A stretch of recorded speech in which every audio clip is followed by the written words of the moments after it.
धरती माता की कहानी। एक माँ थी, उसके एक बेटी और एक बेटा थे। दोनों छोटे छोटे थे। माँ गरीब थी, वह मजदूरी करके अपना गुजारा चलाती थी। धीरे धीरे बच्चे बड़े होने लगे, बेटी शादी के योग्य होने लगी। माँ बूढ़ी हो गई। माँ ने बेटे से कहा, बेटा तेरी बहन बड़ी हो गई है, तो अब तुम्हारे जैसा घर वर देखकर उसकी शादी करना। ऐसा कहकर माँ तो कुछ दिनों में मर गई। भाई गांव गांव घूमा, लेकिन बहन के योग्य कोई वर नहीं मिला। वह घूम घूम कर थक गया। बैठे बैठे उसने सोचा कि मैं ही इससे शादी कर लूं।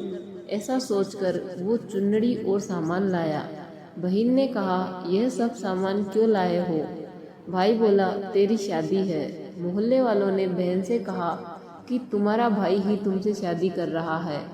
बहन ने भाई से पूछा, मेरी शादी किससे कर रहे हो? भाई कुछ नहीं बोला, तो बहन समझ गई।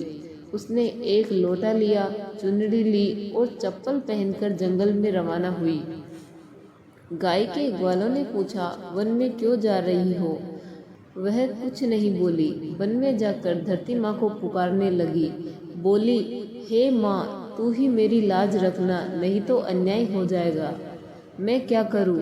मुझे अपनी गोद में ले लो, नहीं तो यहाँ पर मर जाऊंगी। धरती माँ फटी तो बहन ने एक तरफ लोटा, चुनरी, चप्पल रख दिए और वह धरती में जाने लगी।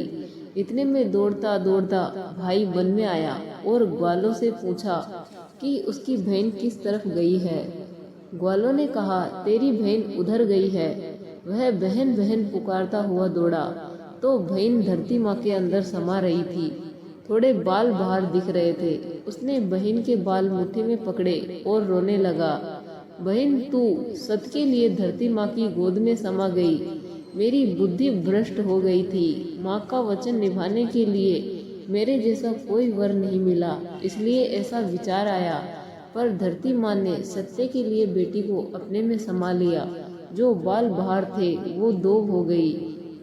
ये थी धरती माता की कहानी। और जो औरत इस कहानी को सुनती है और लोटा, चप्पल, चुनरी, एक बर्तन में हरे मूंग, एक लड्डू कुंवारी कन्या को देगी, उसको धरती माता सुखी करेगी। बोलिए धरती माता की जय।